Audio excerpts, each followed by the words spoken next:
Hello दोस्तों, क्या हाल चाल। एक बार फिर से स्वागत है आपका हमारे प्यारे से यूट्यूब चैनल क्लिनिकल नेक्स्ट पर। आज हम देखने वाले हैं न्यूट्रिशन के चैप्टर्स के बारे में।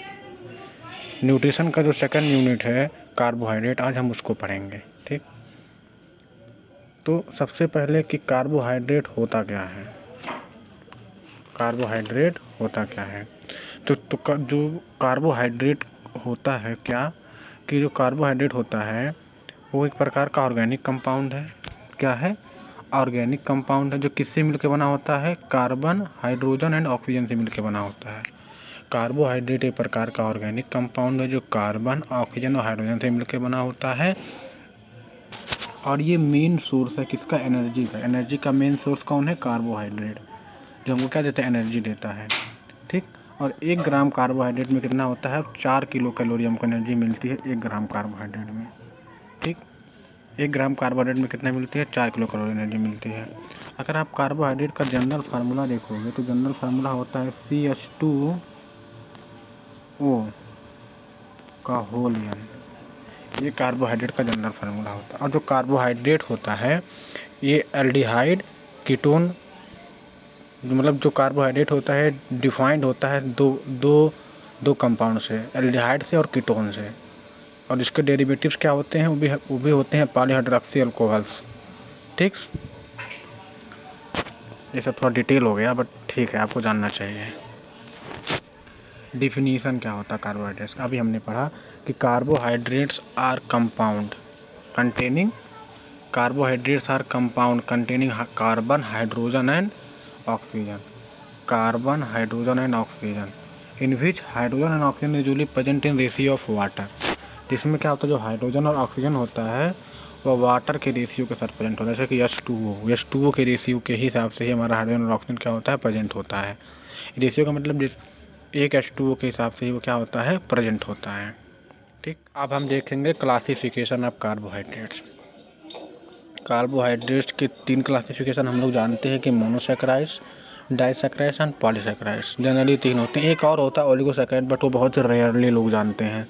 जनरली क्या होते हैं? Monosaccharide, disaccharide and polysaccharides. अब हम देखते हैं कि मोनोसैकेराइड्स क्या होता है। तो मोनोसैकेराइड जो होता है इसमें लिखा हुआ कि simplest form of carbohydrate. Carbohydrate का सबसे सिंपलेस्ट फॉर्म कौन है? मोनोसैकेराइड्स। सबसे सिंपलेस्ट फॉर्म कौन है? मोनोसैकेराइड्स। ठीक,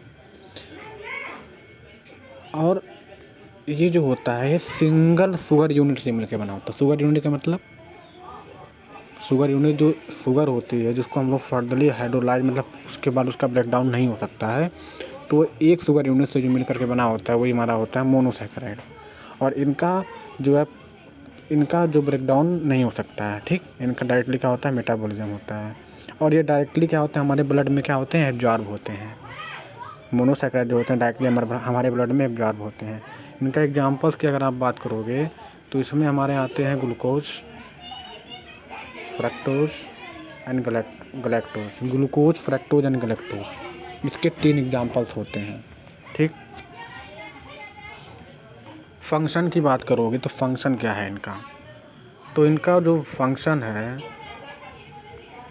immediate source of energy. Immediate source of energy का मतलब ये हमको तुरंत एनर्जी देते हैं। इमीडिएट सोर्स ऑफ एनर्जी हमको क्या करते हैं? तुरंत एनर्जी देते हैं। और ग्लूकोज जो है उसमें से जो ग्लूकोज हमारा होता है, ग्लूकोज स्पेशली ग्लूकोज, वो क्या है? मेन फ्यूल है। किसके लिए? ब्रेन सेल्स के लिए और किसके लिए? मसल्स के लिए। मसल्स के लिए भी और ब्रेन सेल्स के लिए भी क्या होता है? मेन जो है फ्यूल का काम करता है। बिना इसके हमारे मसल्स को एनर्जी नहीं मिलती, हमारा ब्रेन सही से काम नहीं करता है। नेक्स्ट हमारा आता है डाइसैकेराइड। डाइसैकेराइड जो होता है वह 2 मोनोसैकेराइड से मिलकर के बनता है। किससे? 2 मोनोसैकेराइड से मिलकर के बनता है क्या? डाइसैकेराइड्स। ठीक, मतलब अगर और जो वो दोनों मोनोसैकेराइड्स हैं वो ग्लाइकोसिडिक बॉन्ड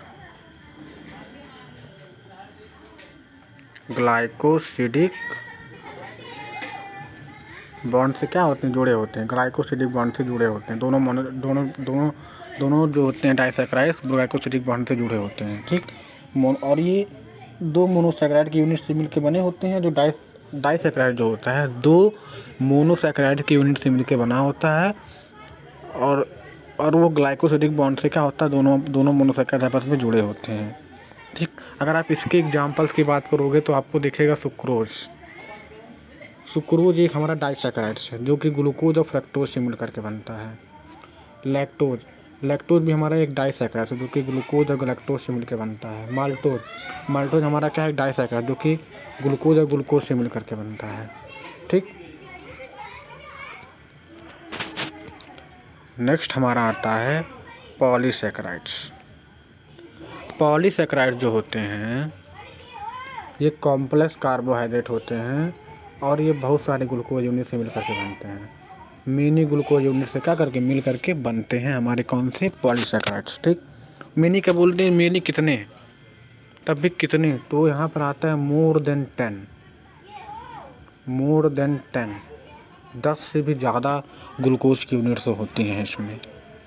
ठीक, अगर आप इसके एग्जांपल्स की बात करोगे पॉलीसैकेराइड्स के एग्जांपल्स की, तो इसमें आपका आता है स्टार्च। ठीक, स्टार्च में, स्टार्च कौन कौन से ऐसे फूड है जिसमें स्टार्च पाया जाता है, तो आप जानते हैं जनरली, आप कुछ बता दे तो राइस, राइस में हमारा स्टार्च होता है। वीट,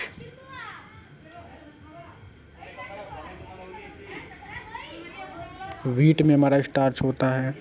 ठीक, पोटैटो, पोटैटो में हमारा क्या होता है, स्टार्च होता है। ठीक, जनरली स्टार्च इसमें पाया जाता है। सेलुलोज, सेलुलोज भी हमारा क्या है, पॉलीसैकेराइड्स है। सेलुलोज भी क्या है, पॉलीसैकेराइड्स है। ग्लूकोज, ग्लाइकोजन भी क्या है, पॉलीसैकेराइड्स है। ठीक है, बहुत सारे शुगर यूनिट से मिलकर के क्या बनता है, ग्लाइकोजन बनता है। ग्लाइकोजन क्या, बहुत सारे ग्लूकोज से मिलकर के ग्लाइकोजन हमारी बॉडी में स्टोर होता है। तो पॉलीसैकेराइड्स क्या होता है, polysaccharides more than 10 sugar units होते हैं इसमें।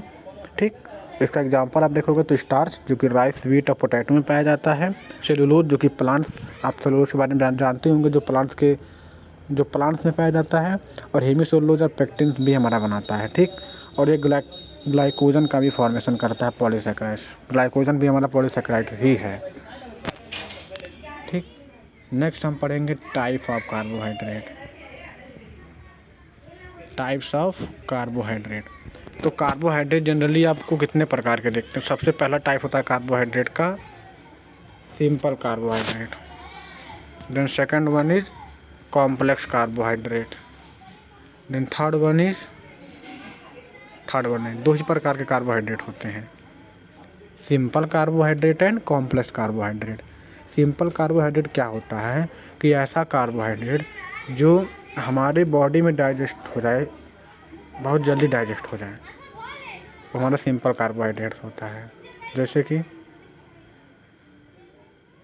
जो हमारे बॉडी में बहुत ही जल्दी डाइजेस्ट हो जाए और हमारे ब्लड ग्लूकोज लेवल को बहुत जल्दी इंक्रीज कर देता हो, वो हमारा क्या होता है, सिंपल। देखो, बॉडी में शुगर जो होता है वो डाइजेस्टेड क्विकली मतलब बहुत जल्दी, तो बॉडी में बहुत जल्दी डाइजेस्ट हो जाए, सिंपल शुगर है। और इंक्रीज ब्लड ग्लूकोज रैपिडली, हमारे बॉडी का जो ब्लड ग्लूकोज लेवल होता है उसको बहुत जल्दी क्या करे, इंक्रीज कर दे। ठीक, तो ये हमारा क्या होता है, सिंपल कार्बोहाइड्रेट होता है। इसका सोर्स क्या है, हमको कहाँ से ये मिल सकता है, तो इसका सोर्स है शुगर।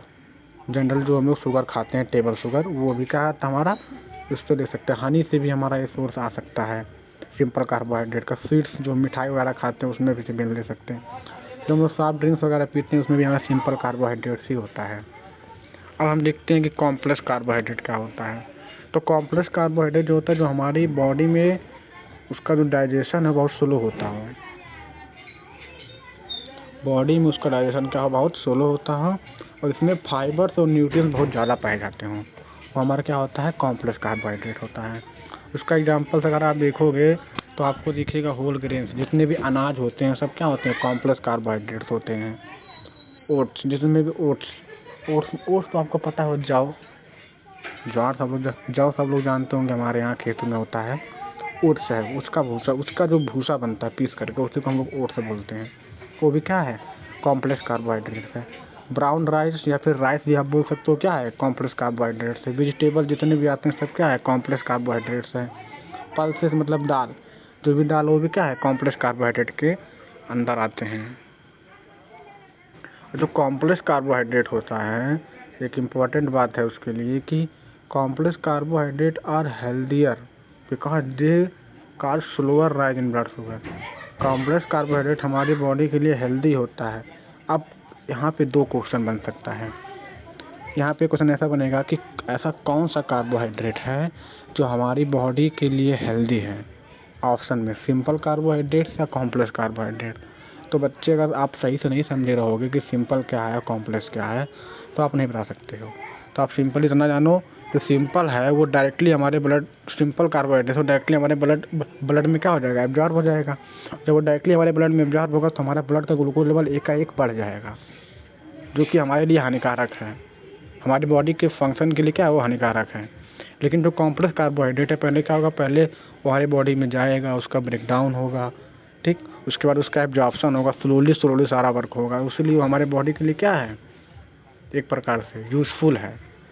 तो क्योंकि अगर सिंपल कार्बोहाइड्रेट हमारी बॉडी को हार्म कर रहा है, क्योंकि ग्लूकोज लेवल एकाएक बढ़ जाए, इसमें ग्लूकोज लेवल आराम से बढ़, और उस ग्लूकोज से क्या हो रहा है? यूज भी हो रहा है। अब एकाएक ग्लूकोज हमारी बॉडी में बढ़ गया। अब आप सोचो, अभी आप मान लीजिए कि आपके घर में दो बाल्टियाँ हैं, ठीक, जिससे आपको दिन भर पानी पीना है, ठीक, एक नल है। अब आप एक बाल्टी को भर के रखें, उसमें से आप थोड़ा पानी पी रहे हैं, ठीक, या फिर आप दोनों बाल्टी को भर के एक साथ रख दें, तो क्या हो जाएगा? अगर आप दोनों बाल्टी को एक साथ भर के रख रहे हैं तो उसमें से आप एक ही बाल्टी का पानी पी पाएंगे। एक बाल्टी क्या हो जाएगी? आपकी ख़राब हो जाएगी। एक बाल्टी का पानी आपका ख़राब हो जाएगा या फिर गंदा हो जाएगा। लेकिन आप अगर उसी एक बाल्टी को थोड़ी देर बाद, मतलब इस बाल्टी को ख़त्म होने के बाद अगर भरते हैं तो फिर क्या होगा कि इस बाल्टी का भी पानी आप यूटिलाइज कर लेंगे, उस बाल्टी का भी पानी आप क्या कर लेंगे? यूटिलाइज कर लेंगे। उसी प्रकार से सेम यहाँ पर भी अगर आप चीज़ों को, अगर आप कुछ चीज़ खा रहे हैं तो अगर आपका जो डाइजेशन अगर स्लो हो रहा है, ग्लूकोज का एब्जॉर्प्शन बहुत स्लो हो, तो हमारे बॉडी के लिए फ़ायदेमंद है। लेकिन अगर एकाएक हम उस चीज़ को ले रहे हैं तो वो हमारी बॉडी के लिए हानिकारक हो जाएगा, ठीक है ना। अब नेक्स्ट हम लोग चलते हैं डाइजेशन ऑफ कार्बोहाइड्रेट। कार्बोहाइड्रेट का डाइजेशन देखते हैं। कार्बोहाइड्रेट का डाइजेशन जो कि बहुत ही आसान है यार। कार्बोहाइड्रेट का डाइजेशन, सबसे पहला कार्बोहाइड्रेट डाइजेशन कहाँ स्टार्ट होता है? माउथ में। कहाँ पे? माउथ में। माउथ में कार्बोहाइड्रेट डाइजेशन स्टार्ट हुआ। अब क्या होगा कि डाइजेशन जो हमारा होता है माउथ में स्टार्ट होता है। माउथ में क्या होता है? सलाइवा होता है, और सलाइवा के पास क्या होते हैं? म्यूकस होता है, सलाइवरी एमाइलेज होता है, ठीक, और भी बहुत सारे सब्सटेंस होते हैं। तो जो उसमें से जो हमारा सलाइवरी एमाइलेज है वो क्या करता है कि जो स्टार्च हम लोग इनटेक करते हैं उसको ब्रेक डाउन करता है। मतलब माउथ में अगर आपसे कोई क्वेश्चन पूछ रहा है कि ऐसा कौन सा सब्सटेंस है, ऐसा कौन सा फूड है जो इनटेक करें जिसका डाइजेशन हमारे माउथ से ही स्टार्ट हो जाता है, तो हमारा स्टार्च ऐसा कार्बोहाइड्रेट है जिसका डाइजेशन क्या होता है? हमारे माउथ से स्टार्ट होता है। कौन सी एंजाइम की हेल्प से स्टार्ट होता है? उस एंजाइम का नाम है सलाइवरी एमाइलेज। सलाइवरी एमाइलेज यहाँ भी लिखा हुआ है, सलाइवरी एमाइलेज, ठीक। सलाइवरी एमाइलेज की हेल्प से क्या होता है? जो हमारा स्टार्च होता है वो टूटता है, मतलब उसका ब्रेक डाउन होता है, वो इसका मतलब डाइजेशन होता है। अब स्टार्च डाइजेशन हो तो स्टार्च दो चीज़ों में टूटेगा, माल्टोज में और डेक्स्ट्रेंस में। आपको लिख के बता रहे हैं कि जो स्टार्च है वो दो चीज़ों में टूटेगा,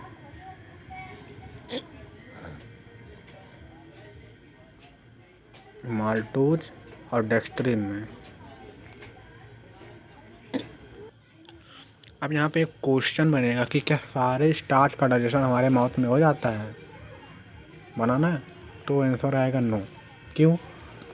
क्योंकि जो फूड पार्टिकल्स वो हमारे माउथ में बहुत ही शॉर्ट टाइम के लिए होते हैं, तो कुछ ही स्टार्च का डाइजेशन हमारे माउथ में हो पाता है। उसके बाद जो स्टार्च होता है वो बाउल्स के फॉर्म में, तो फूड पार्टिकल्स के साथ बाउल बोल रहे हैं, उसका नाम नहीं याद आ रहा हमको, बाउल था या फिर क्या था यार उसका नाम, आप लोग नाम बताओ, नाम नहीं याद आ रहा, कमेंट में नाम बताना कि जो फूड से, माउथ से जो फूड बनता है, हाँ काइम, काइम के फॉर्म में, बोलस या फिर काइम, काइम के फॉर्म में हमारा क्या होता है, नीचे आता है इंटेस्टाइन के पास, सॉरी स्टमक के पास। अब स्टमक में क्या होता है कि स्टमक में प्रेजेंट होता है HCl। तो HCl होता है वह सलाइवरी एमाइलेज के एक्शन को क्या कर देता है, स्टॉप कर देता है, मतलब रोक देता है, जिससे स्टमक में कार्बोहाइड्रेट का डाइजेशन नहीं होता है। उसके बाद वो जो कार्बोहाइड्रेट था काइम के फॉर्म में, वो कहाँ पहुँच जाता है, हमारा स्मॉल इंटेस्टाइन में। स्मॉल इंटेस्टाइन ही क्या है, मेन साइट है। मेजर जो कार्बोहाइड्रेट का डाइजेशन होता है वो स्मॉल इंटेस्टाइन में ही होता है और एब्जॉर्प्शन भी होता है। तो वह स्मॉल इंटेस्टाइन के ड्यूडेनम के पार्ट में पहुंचेगा। ठीक, ड्यूडेनम में क्या होगा कि ड्यूडेनम में क्या होगा, जो हमारा पैनक्रियाज है, पैनक्रियाज से पहला पैनक्रियाटिक एमाइलेज, क्या पैनक्रियाज से पैनक्रियाटिक एमाइलेज जो होता है वह स्टार्च पे हमारा क्या करेगा, एक्ट करेगा। पैनक्रियाज से आएगा क्या, पैनक्रियाटिक एमाइलेज, जो हमारा जो रिमेनिंग स्टार्च है, जो बचा हुआ स्टार्च जो माउथ में डाइजेशन माउथ में नहीं हो पाया था, उस स्टार्च का क्या करेगा, डाइजेशन करवाएगा।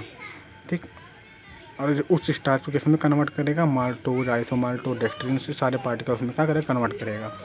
अब वो जो होगा ड्यूडेनम से कहाँ जाएगा, अब वो ड्यूडेनम में है, उसके बाद वो आगे बढ़ेगा। अब जो स्टार्च का ब्रेकडाउन हुआ, जैसे माल्टोज बना, अब वो माल्टोज डायरेक्टली एब्जॉर्ब तो होगा नहीं, क्योंकि माल्टोज भी हमारा क्या है, डाइसैकेराइड्स है। तो माल्टोज की भी तोड़ेंगे हम लोग। माल्टोज हमारा 2 मोनोसैकेराइड से मिलकर बना होता है, ग्लूकोज और ग्लूकोज से। तो माल्टोज का फिर से ब्रेकडाउन होगा, ग्लूकोज और ग्लूकोज बनाएगा। अगर सुक्रोज का ब्रेकडाउन होगा तो ग्लूकोज और फ्रक्टोज बनाएगा। लैक्टोज का ब्रेकडाउन होगा तो ग्लूकोज और लैक्टोज बनाएगा। तो इस तरीके से उन सबका हमारा क्या होता है, हमारे ब्लड स्ट्रीम में एब्जॉर्प्शन होगा। अब हम लोग पढ़ते हैं कि एब्जॉर्प्शन कहाँ होगा। अब एब्जॉर्प्शन क्या होता है कि एब्जॉर्प्शन भी हमारा मेनली कहाँ पे होता है, स्मॉल इंटेस्टाइन में। एब्जॉर्प्शन मेनली कहाँ होता है, स्मॉल इंटेस्टाइन में एब्जॉर्प्शन होता है। इस एब्जॉर्प्शन में होता है कि जो ग्लूकोज होता है ब्लड स्ट्रीम में क्या होता है, इंटर करता है, जिससे ठीक। और इसको इंटर करवाने में हेल्प कौन करता है, हमारा इंसुलिन। इंसुलिन हेल्प करता है क्या, ग्लूकोज को ब्लड सेल्स में इंटर करवाने में। ठीक, अगर आप इसका एक थोड़ा सा कहानी सुने कि एब्जॉर्प्शन होता कैसे है, तो जो एब्जॉर्प्शन है वो हमारा एक्टिव ट्रांसपोर्ट से भी हो सकता है, फैसिलिटी ट्रांसपोर्ट से भी हो सकता है। जो ग्लूकोज और गैलेक्टोज हैं, ठीक, वह इंटर कर देंगे इंटेस्टाइनल सेल। और सबसे पहले ग्लूकोज और गैलेक्टोज हमारा इंटेस्टाइनल सेल में इंटर करेंगे। ठीक, किसके थ्रू, सोडियम ग्लूकोज डिपेंडेंट को ट्रांसपोर्टर, यानी SGLUT, सोडियम ग्लूकोज डिपेंडेंट को ट्रांसपोर्टर के थ्रू क्या करेंगे, हमारा इंटेस्टाइनल के सेल में इंटर करेंगे। कौन कौन से, ग्लूकोज और गैलेक्टोज। लेकिन जो हमारा फ्रक्टोज है वह GLUT5 यानी ग्लूकोज ट्रांसपोर्टर के थ्रू क्या करेगा, ब्लड स्ट्रीम उसमें इंटेस्टाइनल के सेल में इंटर करेगा। ठीक, उसके बाद ये सब ब्लड इंटेस्टाइनल के सेल में इंटर करने के बाद ये पोर्टल वेन के थ्रू कहाँ जाते हैं, लीवर के पास जाते हैं।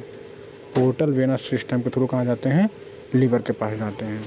हमारा इस प्रकार से हमारा क्या होता है, एब्जॉर्प्शन होता है। अब हम लोग पढ़ेंगे फंक्शन ऑफ कार्बोहाइड्रेट। कार्बोहाइड्रेट का फंक्शन क्या है। ठीक, तो कार्बोहाइड्रेट का सबसे पहला फंक्शन होता है source of energy. Source of energy क्यों, क्योंकि जो कार्बोहाइड्रेट होता है ये हमारा मेन एनर्जी गिविंग न्यूट्रिएंट्स है, हमको क्या देता है, एनर्जी देता है। ठीक, और इसमें से भी जो ग्लूकोज है वो बहुत ही इम्पोर्टेंट होता है, क्योंकि ग्लूकोज होता है हमारे ब्रेन्स के लिए, RBC के लिए, मसल्स को ड्यूरिंग एक्सरसाइज के लिए बहुत ज़रूरत होती है। तो ये सोर्स ऑफ एनर्जी होता है। और आपको पता है कि 1 ग्राम कार्बोहाइड्रेट में कितना किलो कैलोरी एनर्जी होता है, 4 किलो कैलोरी एनर्जी हमको मिलती है। सेकेंड वन हमारा देखेंगे तो protein sparring action. Protein sparring action का मतलब सिंपल देखो, प्रोटीन स्पारिंग एक्शन होता है कि जैसे अगर एक ऐसा कंडीशन होगा कि हम लोगों ने क्या रख लिया, फास्टिंग रख लिया या फिर स्टारवेशन हो गया। तो फास्टिंग या स्टारवेशन के दौरान हम लोग कार्बोहाइड्रेट एक्सेस नहीं ले रहे हैं, मतलब एक्सेस अमाउंट में कार्बोहाइड्रेट का इंटेक नहीं कर पा रहे हैं। तो क्या होगा कि जो हमारे नॉन कार्बोहाइड्रेट्स हैं उसके थ्रू क्या बनेगा, ग्लूकोज बनेगा, जिसको हम लोग बोलते हैं ग्लूकोनियोजेनेसिस। नॉन कार्बोहाइड्रेट से क्या बनेगा, ग्लूकोज बनेगा। नॉन कार्बोहाइड्रेट से कि प्रोटीन्स हो गया और भी फैट्स हो गए, ये सब होते हैं। तो प्रोटीन स्पाइनिंग एक्शन उसी में से एक। इसमें क्या होता है कि हम लोग प्रोटीन के ब्रेकडाउन को रोकते हैं। कैसे रोकते हैं कि हम लोग अगर हम लोग कार्बोहाइड्रेट जो है एक्सेस अमाउंट में लेंगे तो उससे ग्लूकोज हमारा सही से बनेगा, जिससे हमको प्रोटीन की ज़रूरत नहीं पड़ेगी ग्लूकोज बनाने में। अब प्रोटीन अपना जो उसका प्रोटीन का काम है वही काम करेगा। जैसे कि प्रोटीन का काम क्या है, तो प्रोटीन का काम है ग्रोथ, टिश्यू रिपेयर और जो फिर हार्मोन का सिंथेसिस करना, ये हमारा प्रोटीन का काम है। तो ये जो है अपना वही काम करेगा, ठीक, ना कि ग्लूकोज बनाएगा। फैट मेटाबॉलिज्म को भी रेगुलेट करता है। कैसे रेगुलेट करता है कि जो कार्बोहाइड्रेट है, अभी हमने पढ़ा कि नॉन कार्बोहाइड्रेट से क्या करता है, ग्लूकोज बनाता है। लेकिन अगर हम लोग एक्सेस अमाउंट में कार्बोहाइड्रेट लेंगे तो फैट का ब्रेकडाउन भी नहीं होगा। जब फैट का ब्रेकडाउन नहीं होगा तो हमारे बॉडी में कीटोन बॉडीज का अगर हमारे बॉडी में फैट का ब्रेकडाउन हो रहा है और फैट से ग्लूकोज बन रहा है तो उस ग्लूकोज बनना तो हमारे बॉडी को एनर्जी तो मिल रहा है, लेकिन एक प्रकार से हमारे बॉडी को कीटोन बॉडीज के फॉर्म में कीटोन भी मिल रहा है, जो कि हमारे बॉडी के लिए क्या है, टॉक्सिसिटी क्रिएट करता है, ठीक। तो उसको प्रिवेंट करने के लिए, कीटोन बॉडीज से प्रिवेंट करने के लिए अगर हम लोग एक्सेस अमाउंट में कार्बोहाइड्रेट ले रहे हैं तो हमारा फैट का मेटाबॉलिज्म नहीं होगा, ठीक। स्टोरेज ऑफ एनर्जी, ये भी एक प्रकार का अच्छा कंडीशन है कि स्टोरेज ऑफ एनर्जी। आप जानते हो कि जो ग्लूकोज होता है अगर हमारे ब्लड में एक्सेस अमाउंट में हो गया है तो क्या करेगा, हमारा ब्लड जो उसकी ज़रूरत है हमारे सेल्स को उसको देगा, लेकिन जो हमारा ग्लूकोज बचा होता है उसको क्या करता है, वो ग्लाइकोजन के फॉर्म में स्टोर कर लेता है। अब वो ग्लाइकोजन के फॉर्म में दो जगह स्टोर होता है, एक तो लीवर में, एक तो कहाँ पे, मसल्स में, लीवर में और मसल्स में। अगर वो लीवर में स्टोर हुआ है तो क्या काम करेगा, तो लीवर में स्टोर हुआ है तो वो हमारे ब्लड ग्लूकोज लेवल को मेंटेन करेगा। कैसे, अगर हमारे मान लो ब्लड में ग्लूकोज लेवल कम हो गया तो जो लीवर में स्टोर ग्लाइकोजन है उसका ब्रेकडाउन होगा, ग्लूकोज क्या होगा, हमारा ब्लड में आएगा। लेकिन अगर वो मसल्स में स्टोर हुआ है तो मसल्स में स्टोर हुआ तो हमको एनर्जी देगा कब, जब हम लोग कोई एक्सरसाइज कर रहे होते हैं, ठीक। एक्सरसाइज के दौरान पे हमारे बॉडी को ग्लूकोज ज़्यादा जरूरत पड़ती है तो वो मसल्स से आएगा, ठीक है ना, इसलिए दो जगह स्टोर होता है। डाइटरी फाइबर फंक्शन में भी काम करता है। डाइटरी फाइबर फंक्शन का मतलब क्या होता है कि जो हमारा नॉन डाइजेस्टेबल कार्बोहाइड्रेट जैसे कि सेलुलोज हमारा बॉडी सेलुलोज को डाइजेस्ट नहीं कर सकता। क्यों, क्योंकि सेलुलोज को डाइजेस्ट करने वाला एंजाइम जो सेलुलेज होता है वो हमारी बॉडी में प्रेजेंट नहीं होता है, ठीक। तो अब ये क्या करेगा, सेलुलोज हमारे बॉडी में डाइजेस्ट तो होगा नहीं, तो ये फाइबर की तरह एक्ट करने लगेगा, फाइबर की तरह एक्ट करेगा। फाइबर का काम क्या होता है, फाइबर जो होता है ये हमारे जो स्टूल होता है उसको बल्क जो होता है उसका बल्किनेस उसको बढ़ाता है। स्टूल की बल्किनेस को क्या करता है, फाइबर बढ़ाता है। और ये हमको कॉन्स्टिपेशन से भी क्या करता है, प्रिवेंट करके रखता है। और जो हमारा बॉवेल मूवमेंट है, बॉवेल मूवमेंट कॉन्स्टिपेशन से हमको प्रिवेंट करता है। जो हमारा बॉवेल मूवमेंट है उसको भी क्या करता है, इम्प्रूव करता है, ठीक। और ये कॉलन डिजीज होता है, जो कि हमारा कॉलन जो कि लार्ज इंटेस्टाइन का एक पार्ट है, उसका जो एक डिजीज होता है कैंसर जिसको हम लोग बोलते हैं, उससे भी क्या करता है, उसके रिस्क को भी कम कर देता है। कौन, सेलुलोज, जो कि डाइजेस्टेबल फाइबर के नाम से हम लोग जानते हैं। मेंटेन ब्लड ग्लूकोज लेवल को भी ये मेंटेन करता है। मेंटेन करता है कि नहीं करता है कि भाई कार्बोहाइड्रेट अगर है तो ब्लड ग्लूकोज लेवल का जरूरी है मेंटेन, क्योंकि ये हमारे ब्रेन फंक्शन और नर्वस सिस्टम के लिए भी क्या है, इंपॉर्टेंट है। तो अगर ब्लड ग्लूकोज लेवल हमारे बॉडी में, अगर हम एक्सेस अमाउंट में कार्बोहाइड्रेट नहीं ले रहे हैं तो ब्लड ग्लूकोज लेवल हमारे बॉडी में मेंटेन नहीं हो पाएगा, तो हमारा ब्रेन और नर्वस फंक्शन या मसल्स हमारा सही से काम नहीं करेगा। अब आता है कि सोर्स ऑफ कार्बोहाइड्रेट कहाँ कहाँ से मिलता है, क्या क्या सोर्स है कार्बोहाइड्रेट का, ठीक। तो आप जानते हो कि कार्बोहाइड्रेट के दो सोर्स हो सकते हैं, एक तो प्लांट सोर्स से कार्बोहाइड्रेट लो, एक तो एनिमल सोर्स से लो, ठीक।